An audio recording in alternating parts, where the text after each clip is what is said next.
guys, welcome back to my channel. It's Tay Tay Baby. Welcome y'all. So I have a whole bunch of questions and a lot of emails that you guys send me, and you want my opinion on certain things, and I am so willing to help you guys. So I'll make sure to leave my email somewhere along the screen. That way you guys can go ahead and email me with questions, advice, and I will make a video. I'll also make sure if you send it to me personally that I'll send you the link to the video so you know when I post it. I will obviously leave out details. I will leave out names, things like that. Just make sure that if you're going to do this, please be very, very detailed, you guys. Details matter, even if you did something bad. Let's not try to make ourselves look cute for a story and you know you're wrong. So please help a sister out. So with that being said, let's get into the video, baby. All right, so today's great topic is how to set boundaries. Taylor, how do I set boundaries? You guys constantly ask me about this. First and foremost, let's be real here. You have got to be able to say no. You have to care about yourself enough. You also have to look at yourself in the mirror and understand you have worth. You're probably like, why does this matter? Because when you set boundaries, the whole point of boundaries is to protect you from getting triggered, from you becoming chaotic, from you not being loved properly. It's simple. So here are a list of my boundaries that I have that are non-negotiable. So one of my boundaries I don't like, especially in a relationship as of now, is yelling. A lot of people might say that's extreme. I don't think that when you're in a relationship, you need to yell at your partner. I'm right here, you're right here. We're not toddlers, we're adults. Now I get it if you've done it in your past, if we've ever done things like that when we were younger, it's toxic, I get it. But as of now, in 2024, y'all, we all know where yelling and arguments and stuff go to. I'm not trying to be like Cassie and Diddy. So, and that's not even like an attack. I just don't want to be with somebody who gets used to screaming at me and putting me down. So that is my boundary. So how do I go about that? In the beginning of the relationship, when you guys talk about things before you're ever even serious, you guys should talk about boundaries and what you can and can't handle.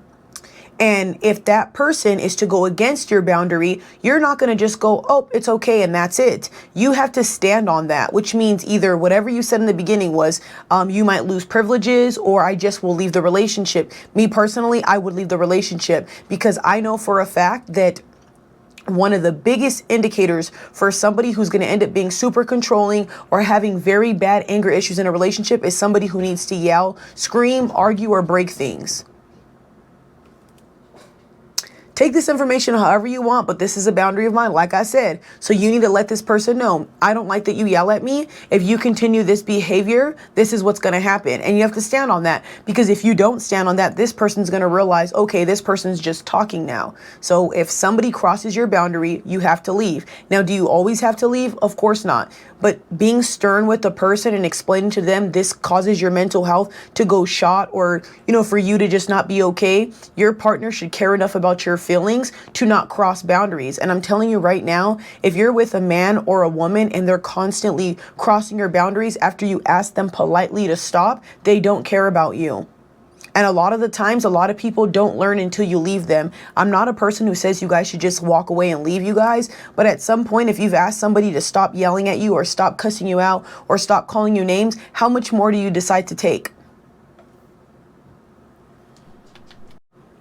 I also would like to inform you guys, if you didn't know this, you guys need to be sure to know all of the things you want as a person before you get into a relationship. So when you are by yourself, you need to start journaling. You need to start understanding what are things I need, what are things I cannot handle, and what are things that trigger me. So that way, when you come across somebody, you're able to explain your boundaries. If you're too shy or somebody can get you up out of your boundaries, I don't think you should be in a relationship until you fix those part of you, especially being a people pleaser, not being able to say no, all of those things, and you're not being able to stand up for yourself. It's not going to work in a relationship. And 9 times out of 10, a manipulative or mean person or somebody who doesn't care about your feelings is going to walk all over that. You know what I mean? So please be careful out here, y'all. Make sure you have stern boundaries and make sure you talk about these things before you get into a relationship. Stop being embarrassed to disclose the things that you need for yourself, because this will show you whether somebody's going to love you properly or not. And if you communicate these things effectively, efficiently, like you're supposed to, you would be fine. Especially ladies, please don't do that whole guessing game. He's going to guess, figure me out. That's not how it works. I always say, tell a person how you are. And if they go against that, then they don't respect you to begin with. And we all know what to do in relationships now. So people who are yelling, cheating on you, abusive, all that type of stuff, please understand that should already be a boundary for everybody. God bless you guys. Have a good one. Like I said, if you guys want to ask me more questions for advice videos, things like that, go ahead and comment down below. I'm going to start checking my comment section a lot more, just in case you guys have questions, things like that. So have a good one, y'all.